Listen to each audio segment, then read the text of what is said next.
हम चर्चा इस बात की कर रहे थे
दूसरे ढीले हो गए हैं तो हम कोई उनके फॉलोअर तो नहीं है, वो हमारे लीडर तो नहीं है।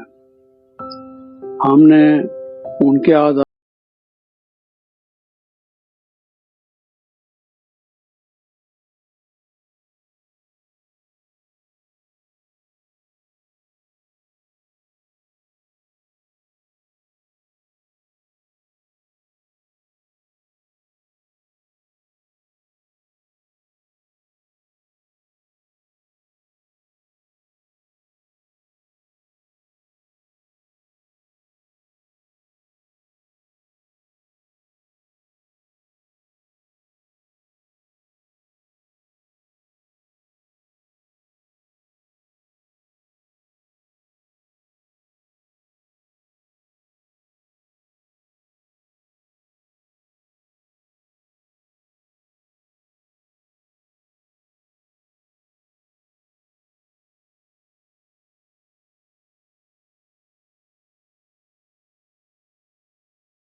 तो पीछे वाले भी आगे निकल जाते हैं।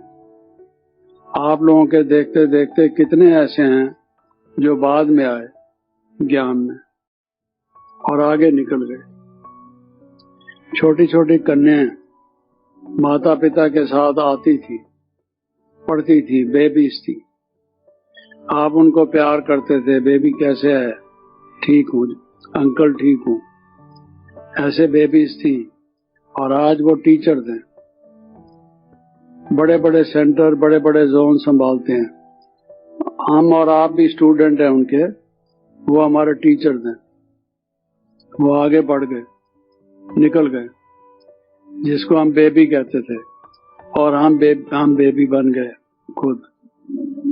तो उल्टा हिसाब हो गया, क्या नतीजा हुआ? तो पीछे क्यों रह जाते हैं? क्योंकि दूसरों को देखते हैं कि ये अभी इनकी रफ्तार कम है, तो अपनी रफ्तार को ढीला कर लेते हैं। हॉर्स रेस देखी होगी आपने, बहुत सारे घोड़े ढीले हो जाते हैं और कई आगे निकल जाते हैं। अगर वो ये सोचें कि ये ढीले हैं, कोई बात नहीं, इनके साथ साथ चलते हैं, हमारा घोड़ा भी थोड़ा दम ले ले, थकावट दूर हो जाए, ताजा हो जाए, और फिर आगे भाग लेंगे, तो गलत फिलॉसफी है। ये फिलॉसफी गलत है। बहुत सारे फिलॉसफी, वो कहते हैं ना भाई, एक व्यक्ति था, बड़ा मैथमेटिशियन था, हिसाब किताब जानता था। तो रास्ते में छोटी सी नदी आई, नदी पार करनी थी, नदी में पानी था, नदी तो होती पानी की है। तो उसके साथ एक छोटा बच्चा था, एक बच्ची थी, वाइफ भी थी, खुद भी था। तो हर एक का कद तो अलग अलग होता है। तो कहता है ये नदी पार कर लेंगे कि नहीं कर लेंगे। मैथमेटिशियन था ना, तो हिसाब लगाने लगा, पार कर लेंगे कि नहीं कर लेंगे। तो उतर के देखा पानी में, कितना पानी है। कहता है 5 फुट पानी है। खुद तो 5 फुट 9 इंच का था। चलो मैं तो निकल जाऊंगा, थोड़ी तक पानी आएगा। फिर जितना भी था हिसाब लगाता है, बच्चे का इतना, बच्ची का इतना, वाइफ उसकी जरा लंबी थी, उसका इतना, लंबी क्या थी, लंबूतरी थी, समझा? बच्चा, बच्ची, वाइफ और खुद, चारों का ऐड कर दिया, टोटल करके एवरेज निकाल ली उसकी। एवरेज पढ़ा हुआ था ना, मैथमेटिक्स जरा ज्यादा, जरूरत से ज्यादा। तो कहता है निकल जाएंगे, सब निकल जाएंगे। ये नहीं सोचता कि छोटा बच्चा तो डूब जाएगा, वो कैसे निकलेगा? एवरेज लगाने से छोटा बच्चा बच जाएगा क्या? कहता है सब निकल जाएंगे। तो जब उतरे पानी में डूब गया, कुंभा सारा डूब गया। तो इसलिए कहावत मशहूर है, औसत झूकी तू, कुंभा डूबा क्यों? उसका कुंभा क्यों डूब गया? औसत तो ठीक लगाई थी, हिसाब तो ठीक किया था, फिर भी कुंभा डूब गया। तो ये कई मैथमेटिक्स ठीक नहीं होते, कई फिलॉसफी भी ठीक नहीं होती, सोचने का तरीका गलत होता है। तो कभी भी ऐसा मत सोचो कि ढीले चलें, दूसरे ढीले चल रहे हैं। ढिल्लम प्रसाद कभी मत बनो, अपना नाम चेंज मत करो, नहीं तो आपका नाम हो जाएगा ढिल्लम प्रसाद। बिहार में बहुत ज्यादा प्रसाद होते हैं, राजेंद्र प्रसाद, फलाना प्रसाद, प्रसाद बहुत खाते होंगे शायद। तो हम भी कहीं ढिल्लम प्रसाद हो जाएं, ऐसा नहीं हो जाए। तो इस बात का ख्याल रखो। दूसरी बात क्या है, चलते चलते चलते चलते ये मंजिल है, ये रास्ता बड़ा लंबा है। गीत है, रात के राही थक मत जाना, सुबह की मंजिल दूर नहीं। जब बाबा साकार में थे तो आमतौर से ये बजाया जाता था, क्योंकि हम रात के राही हैं। ये कलयुग जो है ये रात है, अज्ञान की रात है, ब्रह्मा की रात है। तो इसमें हम राही हैं, अपने रास्ते पर चल रहे हैं। तो बाबा कहते हैं कि बच्चे थक मत जाना, चलते चलते थक मत जाना। एक जो विघ्न रास्ते में ये आता है वो थकावट का आता है, थक जाते हैं, उससे उमंग उत्साह कम हो जाता है। तो थक मत जाना, थक मत जाना, सुबह की मंजिल दूर नहीं। थोड़ा सा और चलना है, बस वो देखो मंजिल हमारे सामने है, वहां जाके झंडा गाड़ देंगे। एक व्यक्ति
व्यक्ति का नहीं फायदा होता है उतना योग से फायदा होता है।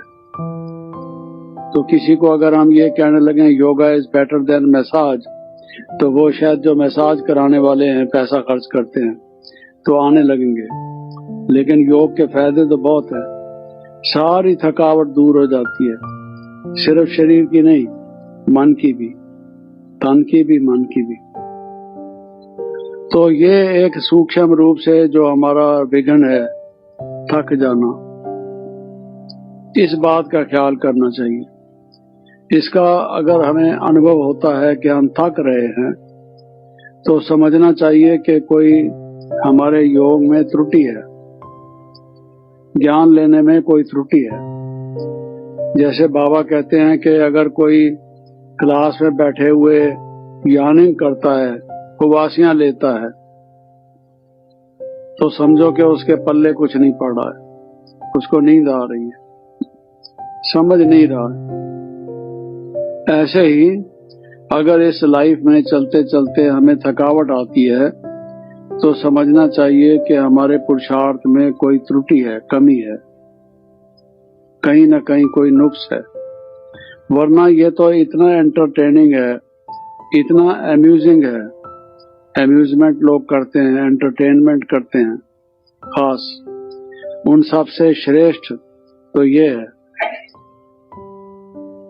हर प्रकार से इससे लाभ होता है। तो अगर हमें आनंद, शांति, शक्ति, एम्पावरमेंट महसूस नहीं होती, थकावट महसूस होती है, तो चेक करो, कहीं ना कहीं कोई फ्लॉ है, खराबी है। फिर आप देखोगे कि ऐसा नहीं है, ये तो इतनी गहराई है, इतना गहराई है कि जितना इसकी गहराई में जाओ उतना रतन मिलते हैं। जितना योग में टिको उतनी शक्ति मिलती है, आनंद मिलता है। थकावट की क्या बात है, उसका तो चेहरे पर कोई चिन्ह नहीं आना चाहिए, मस्तक में सवाल ही नहीं उठना चाहिए। तो ये एक रास्ते में जो विघ्न आता है, इसके प्रति हमें सावधान